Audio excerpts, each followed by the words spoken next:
Kita pa kaya yan? Liit na yan.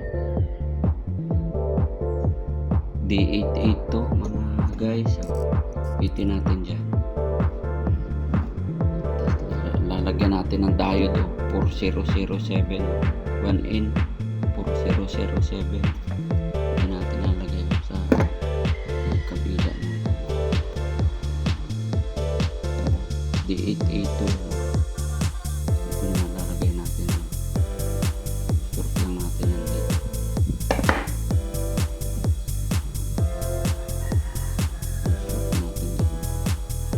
Liko lang natin yung paa para magpang-abot dyan. Matangkad yung isa pang-abot ang mga paan. Abutin natin.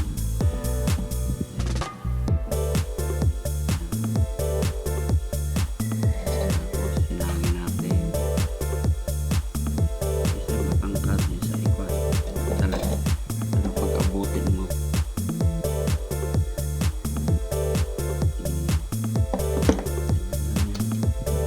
Positive yun nandito sa akin.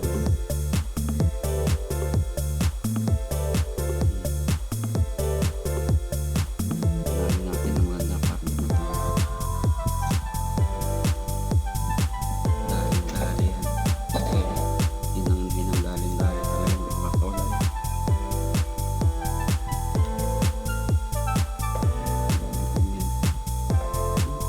220 red brown. Sabi 220 yan.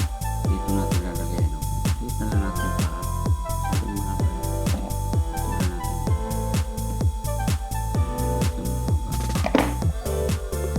So natin sa soldering face para madali siya. Mahina. Pangit ang bibili natin ako. Soldering iron na pa. Panghina.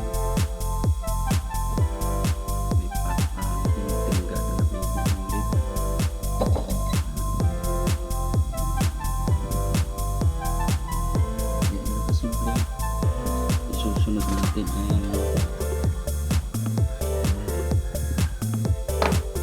para sa charger, 5 volt na charger. Pero mamaya pa natin ito kasi dito natin lalagay yung negative. Ito ang negative, dito natin yan.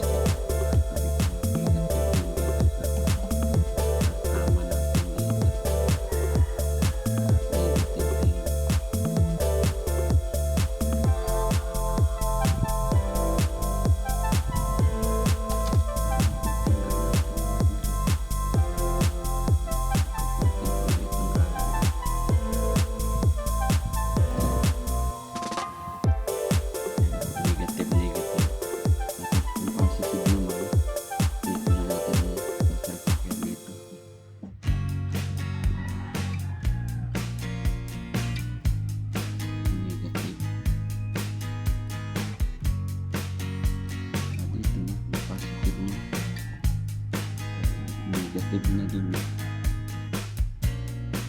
Kaya ang positive nya ay pagkalagpas na nitong ito na resistor.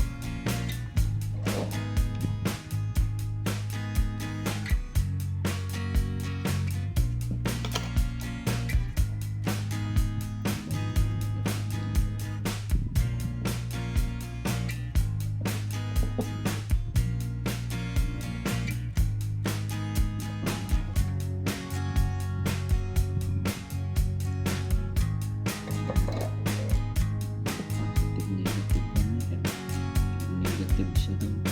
Positive naman itong pagkalampas ng resistor.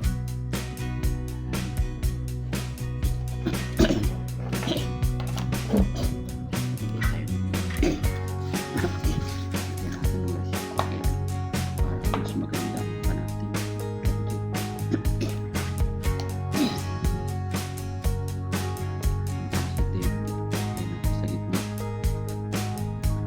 Positive niya dito sa gitna rin positive. Kailangan ay maganda, may positive negative yan.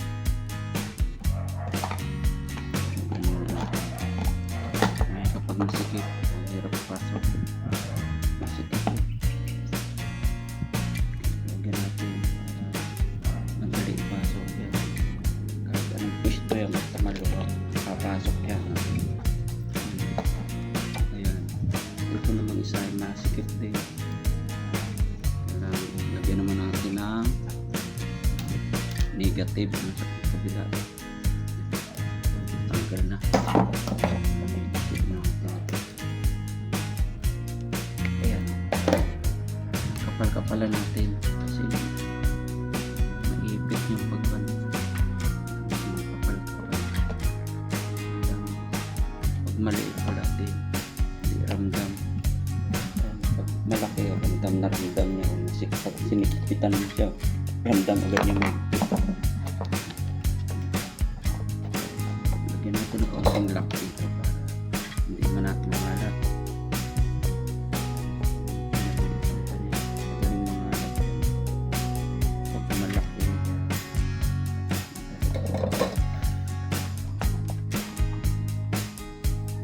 ito ang positive niya. Positive. Ang negative niya. Lagyan natin ng pinggan. Sasaw natin doon sa pangpadulas ng pang madaling hinangin pag may gel soldering gel kailangan may gel pangit na papalitan ko ngayon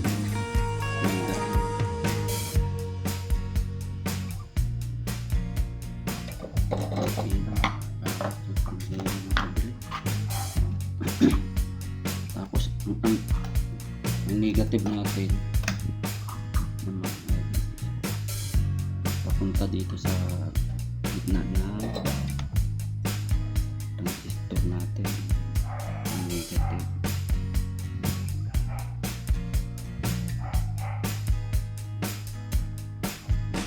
Hirap hinangin pagkapan.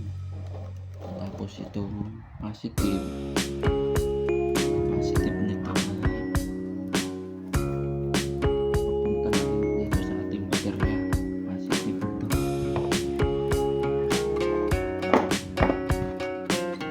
Ayan, papunta na dito sa baterya yung positive 3 volt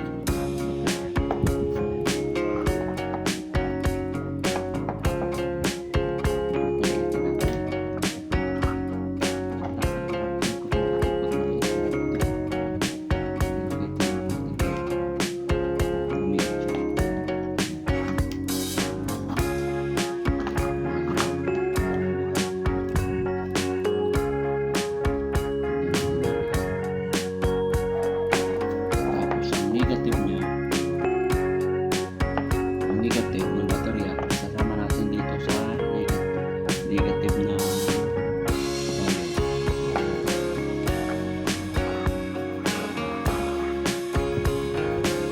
lalagay natin ang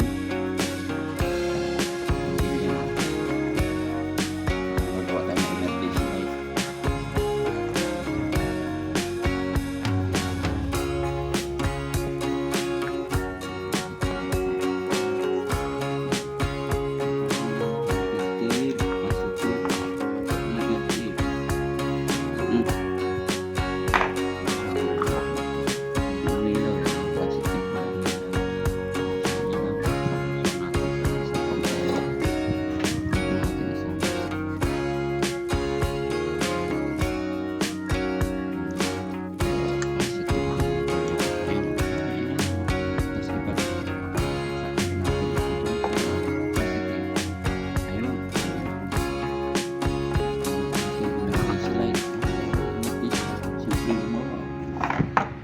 Charger pa yan. Ano natin sa charger na cellphone. Itong charger na ito bagong gawa lang yan. Ayan. Tapos saksak natin din sa kuryente. Ayan. Saksak natin. Automatic yan. Pagka may kuryente, kumakarga itong baterya. Halimbawa, kunyari nag-burn out. Tinanggal natin. Yan, ilaw siya. Pag may kuryente na ulit, bumalik ang kuryente, automatic siya.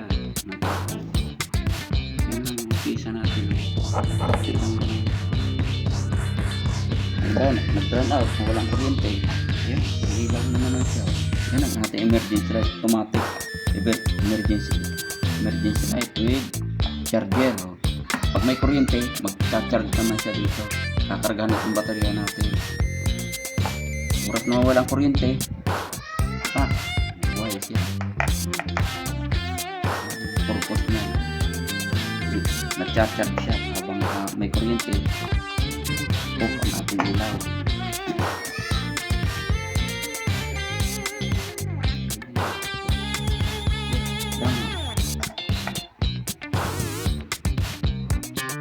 May kuryente ulit. Lagyan naman natin ang pan. Meron pa, may pan na. Emergency light with pan pa. Kahit mainit-init ay lalamig. Dito natin lagay yung negative na.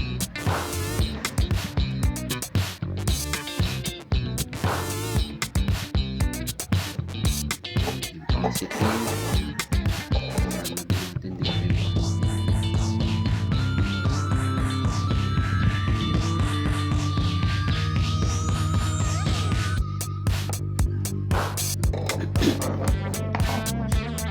ayan na. Lagyan natin ang baterya. Positive.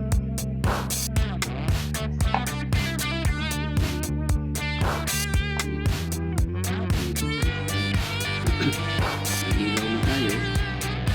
Meron pa tayong pan. Kung bago mo magkakuryente, automatic silang dalawa.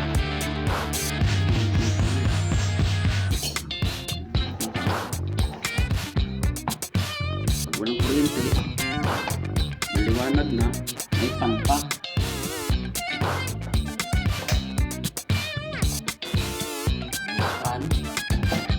Pag nagka-kuryente, may kuryente, automatic siya.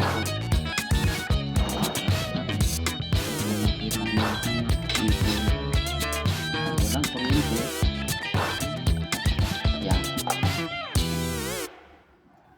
Kasi nandito pa siya sa kan eh. Pag tinanggal natin, kasi may natitira pa kasi mula tayo dito eh. Halimbawa na may kuryente, nag-charge siya habang may kuryente. Ayan lang ang pisa niya, yung sobrang late na yan, little bit. Pag walang kuryente, tatanggalin natin dito. May pan ka na, meron ka pang pan. Meron ka ng pan, may ilaw ka pa. No brown out.